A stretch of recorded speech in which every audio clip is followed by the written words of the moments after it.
Be blessed by the divine. I'm very happy to be with you at another live show with Professor Uma and Professor Usha, who I'm sure would enjoy throwing a lot of questions at me, and I am also damn sure that I'm going to thoroughly enjoy this conversation with both of them.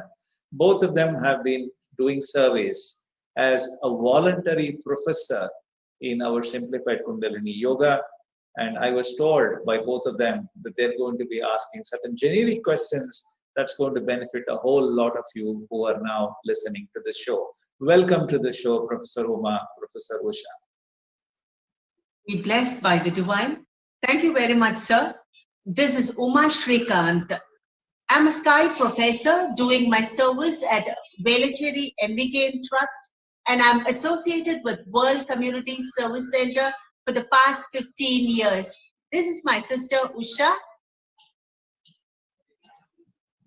This is Usha. I'm a Sky professor too. I'm doing my service at our Sky Trust in and around Chennai, connected with World Community Service Center for the past 15 years. It is such a wonderful moment to participate in this interview with you, Professor. We feel really honored and proud to be here. Shall we go ahead with the questions? Yes, welcome to the show. Go ahead, start asking questions. Let's have a discussion. Thank you, sir. So why do the monsoons fail even though 3/4 of the Earth's surface is made up of water? Rain, as our Swamiji has told, is a reflection of prosperity on earth. Like it or not, all of us need water. All life forms require water. There's hardly any life form except maybe certain bacteria that cannot survive without water in this planet. So rain is the only genuine, regular, sustainable source of potable, drinkable water. The surface of the earth for about 66-70% is covered by salt water. The remaining percent is ice caps in the Arctic, not even in Antarctic. Antarctic is a dry desert. There is no potable water. A large percentage of our drinking water is actually in the Arctic. So about 72% of Earth's surface is covered by water. When we say our body is also covered very similarly, it's made up of water only. So water becomes a vital resource for us to survive on this planet. Rain is, according to our Swamiji's teachings, is a reflection of the collective consciousness of the society. So when there is a need for rain, the rain will fall. But if there is collective consciousness is contaminated, then the rains may fail and people may perish in that particular location. I've heard of legendary stories about Siddhas, particularly Ramalinga Adigalar, who was believed to be the person behind Swamiji's thousands of poems. They had a spiritual connection together, which led him to invent so many new different directions in the spiritual and the scientific cusp of knowledge. This Siddha, Ramalinga Adigalar, was able to invoke the rain gods at will. It is believed that he had such power to do that. That means if there is a good human being somewhere, for that good human being, the rains listen and rains fall, which is why our Swamiji has kept rain blessing, that may there be copious rainfall, filling to the brims of all water bodies in the world. This blessing is given at the end of every meditation in our Sky Yoga system. That's a beautiful answer, sir. Why do innocent people suffer on account of the imprints of the society? Why do we have to know about the laws of cause and effect? Ma'am, we are not alone in the world. In fact, there is a nice story about a time when Swamiji went abroad and he fell ill. some mild illness. It was not anything too serious to be worried about. But people went and asked him, Swamiji, you are such a pious human being, you are a sannyasi, you are a kayakalpa yogi, you are a kundalini yogi, and you do not hurt any human being. In your thoughts also you do not hurt. You have written so many books, and you live by those words that you have written in those books. You live by examples. Why have you fallen sick? The answer that Swamiji gave is the answer for your question actually. He said, look, I do not cook for myself. I do not weave my clothes for myself. I do not build the house in which I am living. I do not enjoy all the materials that are given to me out of my own labor. It's not made out of my own labor. It's made out of the labor of millions of human beings in the world. We do not know what kind of karma they had, what sort of pain that they went through, what sort of difficulties under which they lived, and therefore what sort of mental makeup that they had when they cooked my food or weaved my clothes or built my house. So I, as a consumer of these products, also take on the karmic imprints of my share of their pain, and therefore I must pay my dues according to divine law of cause and effect. Very true indeed. Beautiful explanation, sir. How are we to behave when unnecessarily provoked by someone? So you're basically asking how to respond when your husband is troubling you, and how should I respond when my wife troubles me? This is a common problem for every married person today, or a person living with a partner today. So look, the easiest way is not to react. Reaction is the first thing we should stop. This is where we should learn from our Swamiji. If you go and ask a question to Swamiji, he will never give you an instant impulsive answer. I have never seen him do that. If you ask him a question, he will think. Sometimes he will think and keep quiet for 2 minutes, 3 minutes, and then he will speak. So we used to wonder why. Then we realized that he is thinking through, like a chess game. What will be the next sentence? What will be the next move? What will happen? If he speaks this word, what will it hurt you or him now or in the future, physically or mentally? He is filtering his thoughts. He's filtering his words through this karma theory, is this non-hurting ahimsa virtue that he has taught all of us. In fact, all of us take that sankalpa at the end of every meditation. So he used to do that. And that used to take time for him. So that's, I think, lesson number one that we should take. We should be able to think through our response when we react with a structured thought, with a carefully chosen thought. It is not a reaction, it is a response. So such a response is necessary by us, not reaction. Of course, we may be hurt, or we may have our own expectations, we may have our own imaginary situations in our heart, or we may be living under certain conditions which may not be seen from the other person's point of view. It is like two people standing on two different hills. One person is seeing the fire on his side of the hill, while the other person does not see fire. He only sees all beautiful meadows and greeneries on his side of the forest or hill. So that person asks this person, hey, come on, where is fire? I don't see any fire. This person says, hey, there is fire on this side. And this person says, there is no fire on this side. No, who is right? Both are right. This is what is called as point of view. From his point of view, from where he is standing, his point of view is correct. So that is the second thing that we must acknowledge, that nobody is wrong, that everybody is right. If I have the right to do my exercises every morning, my father has the right to read a newspaper in the morning in the same location. My wife has the right to speak to someone else in the office, or my son has the right talk to his patients. My grandson has a right to make racket and make noise and seek the attention of everybody else in the house. So everybody is right. From their point of view, nobody is wrong. So number 3 is have some tolerance. When you tolerate, we are being tolerated by so many people in the world. So why can't we tolerate the other people's behavior? Tolerance has to develop in us. If you actually think about the kind of mistakes that we all have made, at least I have made in my life, I should not have any, I'm not even, if I have to exaggerate this whole thing and say, I'm not even justified in having any comfort in my life. That's a kind of a sin. If I had to say that I have to admit that I have made some mistakes. That means what?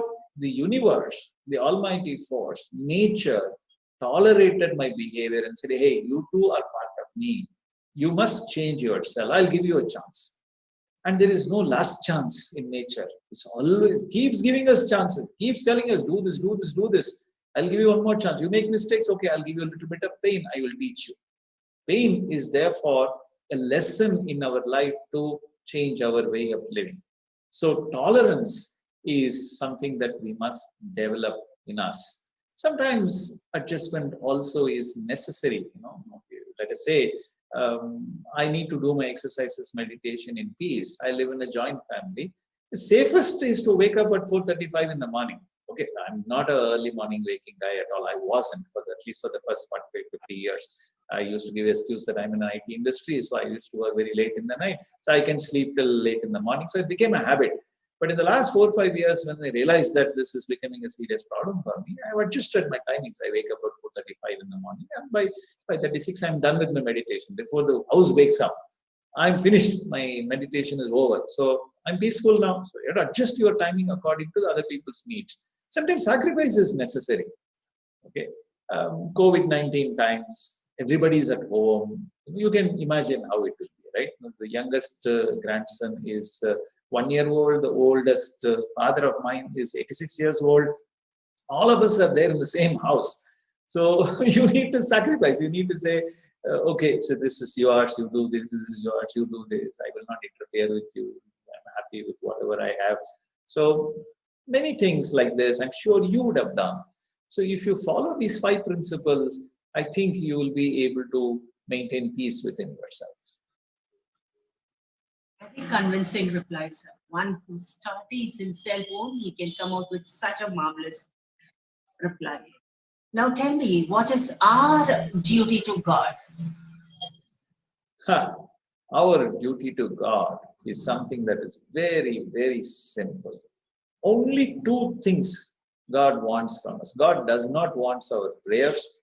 God does not want us to give any gifts. God does not want any mala, any garland. God does not want any archana, any flowers.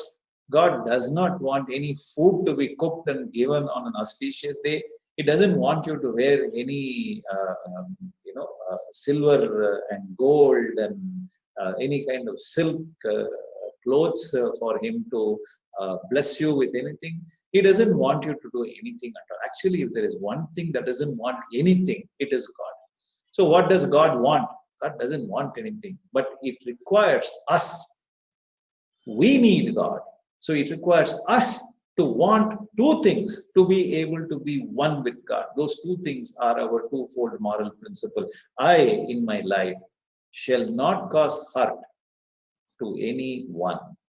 And number 2, and I shall try to help as far as possible those who are hurt. These 2 principles are enough. This is karma yoga. If this is the underlying driving factor that is foundation for our life is karma yoga. And these are the 2 things that are part of karma yoga. That's all that we require. That's all nature requires. That's all God requires. That's all you require. That's all I require. That's all living beings require. That's all forms of life in this planet require. That's enough. If those 2 things, if we follow, God will blossom as goodness in us. Yes, sir. Truth is very simple, very deep and soul-reaching answers. Can you narrate any one of your valuable experience you had with our Divine Guru Vedanti Maharishi? Of course, I can give you many instances, but there's one instance which I will never forget. I had gone to Aliyar Temple of Consciousness, I think in late 80s. I had gone there for Maunam, for doing silence retreat. I was there in silence for about 3 days, I think. And I was standing on one corner of the Omkara Mantapa, the Temple of Consciousness there that I'm sure you have gone there many times. I was standing in one corner. Swamiji was going for a walk and he was returning. We were all standing. I had finished my silence and I was standing there with a few professors. And on his way back, he crossed me and he blessed all of us. We were all standing. He blessed all of us and he went past. And he saw me, blessed me, but couldn't recognize me. He went past. 10 steps he would have crossed. Then he stopped. Then asked the administrative officer who was holding his hands and walking next to him, who is that man who is standing there? I was standing there and said, oh, this is Computer Murali from Coimbatore. This time I used to be managing computers in Aliyar. I was the first person who set up the network and computer and Swamiji room and all that. I did my little bit help at that time. So Swamiji remembered me, but then he couldn't recognize me. So immediately he recalled, he turned around and said, please come. Then I also followed him, went up. And we were only 2 of us there in that room. Swamiji asked, we kept silent for quite a few minutes. I also kept silent because 3 days I was in silence. I didn't feel like talking to anyone. And Swamiji, I'm seeing him, but words are not coming in my mouth. I've enjoyed my bliss for 3 days there. And Swamiji asked finally, what brought you here? I said, Swamiji, I was in silence for 3 days. And he asked, how was the silence? It was like a dam opening for me. I broke down and cried. And I cried and I held Swamiji's hands and said, Swamiji, I have sinned so many things I have done in my life. I feel so ashamed of myself. And 2, 3 things that I did, I told him that I don't want to do such things. What should I do? You know what Swamiji said? I will never forget this for the rest of my life. And I've said this to many people also. Swamiji said, Murali, why are you worried? I too was like you. I said, my God, what? Swamiji, you are like me. Then he said, it doesn't matter. Practice our simplified Kundalini yoga system. Do your Kalpa yoga, do your exercises, do your meditation, regularly do silence introspection. Over a period of time, this problem will go away and you will remain in a blissful state always. Then with that, I couldn't let go of Swamiji's hands and I said, Swamiji, give me a boon. Give me a boon. I want you to give me a blessing and give me a boon, I asked. He said, what do you need? Swamiji, there should come a day in my life where I never forget a single lesson that you have taught in my life. I should experience what you have experienced when you gave us those lessons. Please bless me. And he was so happy and he blessed me with his fullest heart that you will certainly achieve it. And this, I think, is a blessing that he has given all of us. The divine state meditation, he talked about the characteristics of the divine state. It is indeed possible in our lifetime. I have received that boon and I'm working on it. And I'm sure that boon is there with all of you. If you work on it, you will reach bliss in your lifetime. What a divine experience, sir. You took us there with you. My next question is, how do you know that a person has attained God realization? Is realization possible only through meditation? Realization is only possible through one's own wisdom. when knowledge and experience combine together, there comes wisdom. In wisdom, one realizes. So one has to experience first. Without experience, knowledge alone cannot give realization. Realization will come only when one experience. When Swamiji talked about the primordial state, the almighty divine state, he experienced it. He saw it as an inner vision, as a revelation. But the inner revelation became his driving vision for him to do further research. So, which is why Swamiji sat in silence every Monday and sat in silence for 15 to 30 days in a year. November, December, he used to stay in silence. I don't know if you have been to any of Swamiji's silence retreats when he was there. He used to sit in silence, and we used to jokingly say every time Swamiji sits in silence, we will get a child. He will write a book. That book would be the child that we will get as a gift at the end of that. Because in his silence, he's listening to God speaking to him, listening to divine forces. And he's doing research. He's going deeper into himself, reducing the frequency of his own mind through the power of meditation and through the power of inner travel. Only through meditation we can go to such subtle levels of frequency. Even this morning when I was doing meditation, I asked myself, why do I meditate every day? Why can't I just skip meditation a few days? And I realized it is a practice. It is a practice that takes me to a calm state of mental experience, mental wave experience. And that mental wave of subtle waves of frequencies help me to remain calm throughout the day. So this increases my productivity enormously. Okay, today, for instance, I have made close to around 8 videos. This is a live session that I'm making with you. I'm able to do so much in a single day because I meditate on a regular basis. So this is an invaluable, irreplaceable asset as a practice in my life. And I'm sure every human being who experiences such subtle levels of mental frequency will assure you that the only way to reach a realized state of mind is through one's own experience, for which meditation is an invaluable tool. Not any type of meditation, Kundalini meditation, where one focuses on one's own life force pulsating in various chakras in the body, allows us to go to subtle levels of frequency of alpha, and then to theta, and then to delta. God cannot be measured in instruments and proven to anyone. It can only be realized as an inner experience when the brain goes to such delta levels of frequency. And this is possible only through Kundalini meditation. All right. Who is a mahan? Can an enlightened person be called a mahan?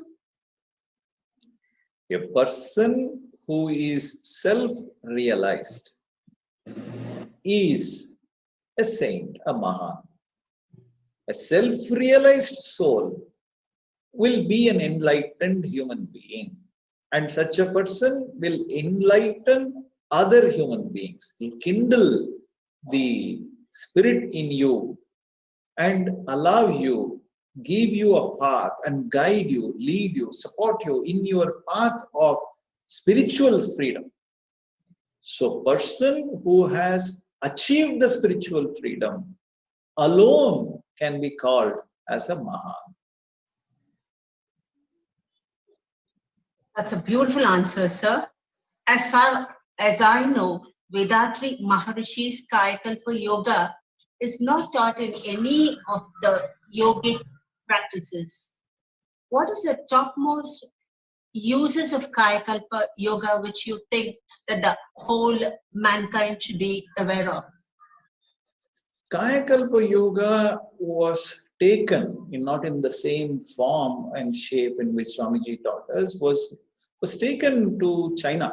It is practiced by a subset of the Chinese tribe and remained a secret for thousands of years. It is believed that one of the Siddhas from Tamil Nadu traveled to China and taught this to the Chinese, and that's why that particular tribe has one of the longest number of years. So the longevity is the highest in the world today because of this particular Kayakalpa Yoga is what people believe in, what Swamiji believed in. In fact, Swamiji himself was doing research into Kayakalpa Yoga for many years, maybe 30, 40 years he was doing research, but he couldn't get a clue. But he caught a clue when he went to United States in California, and a Chinese monk came to learn Kundalini Yoga from Swamiji. And Swamiji asked the Chinese monk, what do you do? Then the Chinese monk said, there is a Chinese traditional yoga form that I teach. We don't call it yoga. We call it some other mechanism. We teach this. And Swamiji said, tell me, what do you teach? Show me. And he demonstrated Ashwini Mudra and Kayakalpa Yoga in Ojas breathing in Kayakalpa Yoga. Instantly, Swamiji knew this is the clue that was missing in his research for so many years. And then he developed it further from there. It is a great boon, and he simplified it and he made it available for a whole lot of people. And today, I think over about 10 million people have learned Kayakalpa Yoga across the world. It can be learned online, very easy to learn. If you go to kayakalpayoga.edu.in, you'll be able to learn it. And it is a Siddha secret system that helps us to withstand aging process, remain youthful and not age prematurely, and also remain healthy and live long. It is also believed that if you do this along with certain other practices, you can postpone death to suit your wishes. I haven't met anyone who's capable or who has done this, achieved this yet, but I know many, many people who are remaining healthy and remaining youthful and energetic even at a very old age. So there is some science, and the science has to be proven, and lots of medical tests have to be done. I'm sure that day will come when the science will begin to accept Kayakalpa Yoga is an anti-aging and immunity boosting and longevity tool in the world, and really embrace this beautiful system and practice this and achieve all the prosperity, peace, and wisdom that this world badly requires today. Thank you so much, sir, for coming out with new, simple, deep information, our doubts dispelled in such a beautiful manner. It is worth cherishing, and it's worth pondering over and over again. Thank you so much, sir. Bye. Thank you very much, sir. Bye. Thank you very much, Professor Uma and Professor Usha, for being there. Thank you all for being there in this wonderful show. Thank you for being a great source of inspiration, and thank you for continuing to support us. Thank you for going over to the Sky Yoga centers worldwide and learning Kundalini Yoga and Kayakalpa Yoga exercises and introspection, and becoming healthy, prosperous, and peaceful, and remain wise and realize yourself. Good luck. Be blessed. I'll see you in the next show.